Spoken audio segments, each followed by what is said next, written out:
Hey, what's up? My name's Bo. I'm here to talk a little bit about why computer science is awesome and what my experience with it has been, and hopefully you guys enjoy this video. So to switch over to the presentation real quick, I made a little PowerPoint. Hopefully it's not too boring, but just to help keep me on track and make sure I cover all the points I want to talk about. So I'm really excited to hear Mr. Seaver's growing the computer science program back at Central. I went through it back in the day, but I think now is a really awesome time to be learning about computer science and to be experimenting with these things in high school. So you guys are really lucky to have him and to be part of this program. So yeah, this is why computer science is awesome.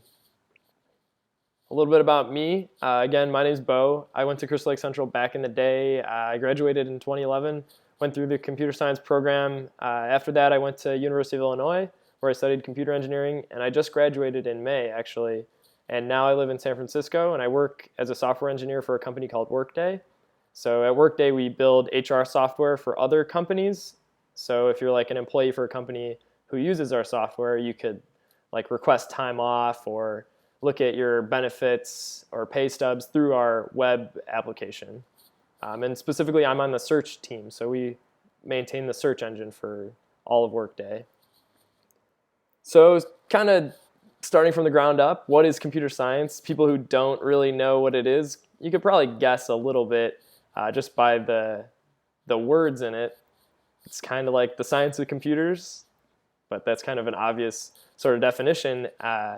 In my opinion, computer science is made up of three basic pieces. Number one, understanding what a computer is. So like at the basic logical level, what is a computer, what defines it, and where do they sort of exist in the world. After that, once you know kind of what a computer is, learning how they work, that's a really important part of computer science, learning how all the different pieces interface together and sort of building up from the simple model to more complex models that people use in the real world. And then from there, once you know what a computer is and you understand how it works, you can start using it to do really cool things that you wouldn't be able to do without them. What sort of awesome stuff am I talking about? Just a couple of examples off the top of my head. Most of these you're probably familiar with already, but you could do things like build a website, build a mobile application. You could talk to other technology like GPS satellites. You can control robots, play video games. You can use other technologies and tie them together. Maybe you want to send tweets automatically every time AP Comp Sci starts. I'm sure Mr. Seaver would love that. Don't even know if he's on Twitter yet, but maybe that could be a thing. Yeah, this was the website that I put on the previous slide. It was a small application that someone made in my AP computer science class. We used to listen to these old music tunes while we were in class working on stuff. And so two kids got together and made like an online 80s radio station. So you can go, this should still be up. You can go listen to it at that URL. But yeah, some people get kind of scared away from computer science because they don't really like computers. They're kind of like confused by them, and maybe they're not really a science person or they had a bad experience with chemistry or whatever. But computer science is totally different than each one of those things separately. You can't just kind of combine them together. And it's kind of like a complex thing as well. So you're not going to know a lot when you first start. And everyone kind of starts out that way. Even, the Mark Zuckerbergs of the world, they started out knowing nothing. And even if you're going to go study something else in college or later on in life, you kind of start out not knowing a lot. So you got to be okay with that and just be ready to build it up over time. And yeah, if you just keep learning and keep working hard, eventually you can do some really, really cool things. So yeah, looking forward, computer science is one of the most important technologies sort of for humans going forward and just for all the different other industries that exist already. Computers are kind of revolutionizing a lot of different things in life. Like just think about it, even 5-10 years ago, we didn't have smartphones. People were carrying around these huge, like old, ancient phones. Before you know it, our cars are going to be driving us places and we won't even need to drive anymore. It's kind of crazy, but just some of the big picture sort of like humanity problems that computer science can help solve. They can help us like communicate quickly and easily. They can save us a lot of time and money. Again, think if your car could just drive you somewhere, or everyone who commutes like to Chicago or to other cities day in, day out, they can save all that time and money if their cars are just driving them. Computers are really good with data. They can crunch data 24/7. When humans need to sleep, humans can't even think about information as fast as computers can. Computer science is really important with those sort of things. For sort of third world countries, computers are really good at helping spread education and, again, helping people communicate, which is really important in places where that doesn't exist already in the world. And then with fields related to medicine and sort of medical research, computers are really helping push boundaries there. So if any of these things kind of interest you, computer science is definitely something that you want to consider seriously. But even if you're not one of those people who gets excited by these big picture sort of science fiction fantasy ideals, there's a bunch of other like flashy things that you can get by studying computer science. Just to name a few, here you can get a lot of sort of like free food, opportunities to travel. Like you could pretty much work from wherever you want if you're a computer scientist. You can work remotely, or even just the companies who employ computer scientists have some pretty sweet office locations. You can go work from Seattle, from San Francisco, where I am, New York. You can work from overseas in Europe. You get a lot of free swag too at like the college career fairs. Companies will give you t-shirts or little trinkets and stuff that has their logos on them, and you can be like, oh, I'm super cool, look at me, I have like a Twitter wristband. And you can also meet some pretty cool people through it too. So up in the right corner there, that's me with Marissa Mayer, the CEO of Yahoo. I got to meet her during one of my internships. And yeah, the free food's definitely a big one. You'll see when you get to college that it's really awesome when you get free food. Mr. Seaver can probably tell you a little more about that as well. Yeah, also going along with that, this is kind of another cool perk that I experienced during my internships.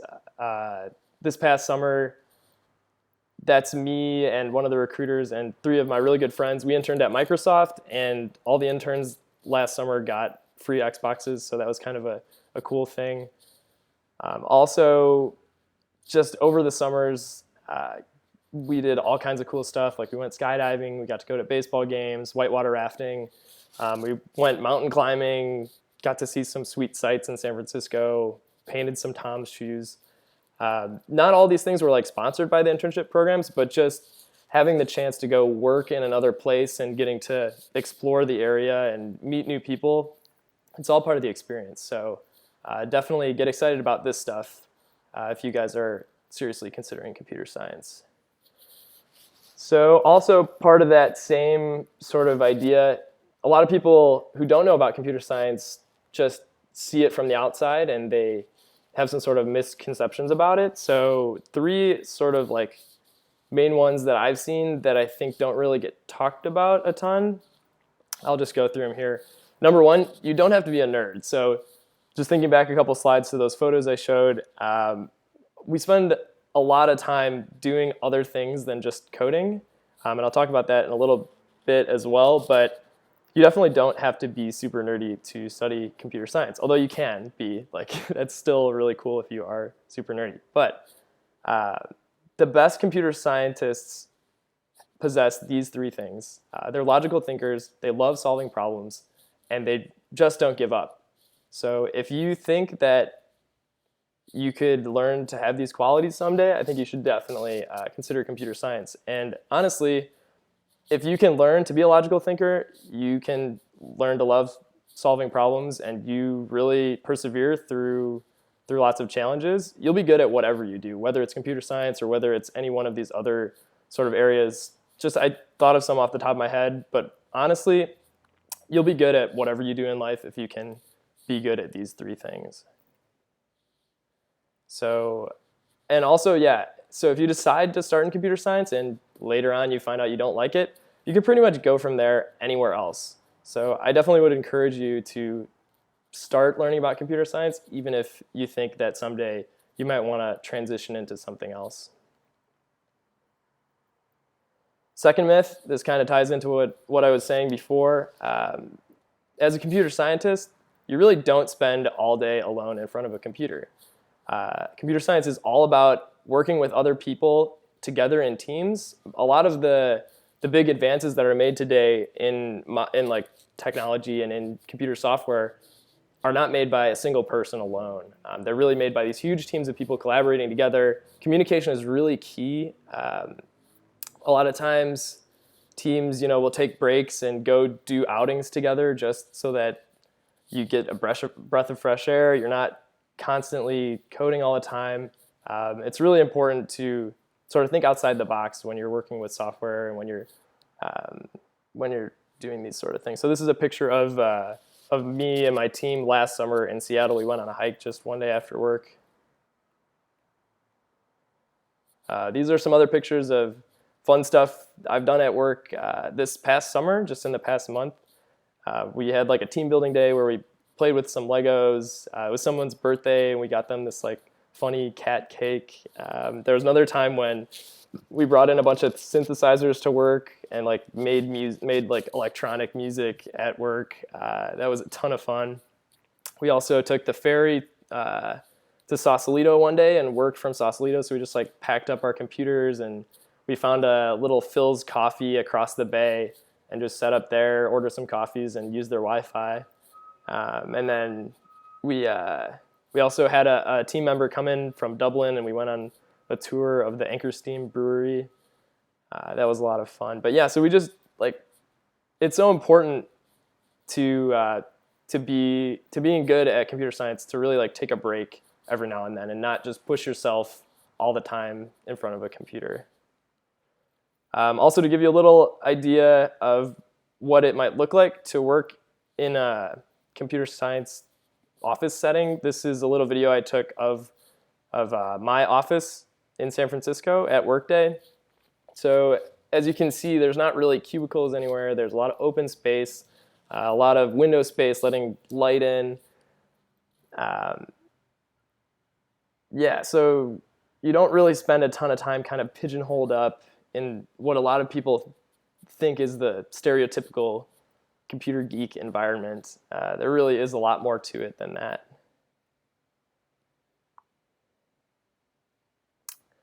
Myth number 3, this won't really affect you guys too much now, but once you get into college and you're actually like looking for internships, looking for jobs, a lot of people sort of stress themselves out a ton about getting to work for one of these big name, really popular companies like Microsoft, Twitter, Google. But honestly, the truth is you don't need to work for these companies to be a great computer scientist. I think some of the best computer scientists, in fact, don't start out at these companies and sort of build up to them later. Because when you don't start out at the top, things are kind of always getting better throughout your career, and you always have something else to work towards, as opposed to if you already kind of start out at the tip top of like, man, this company is like super awesome. I think you lose that fire that's lit under you. You lose that kind of competitive edge that keeps pushing you to be better and better.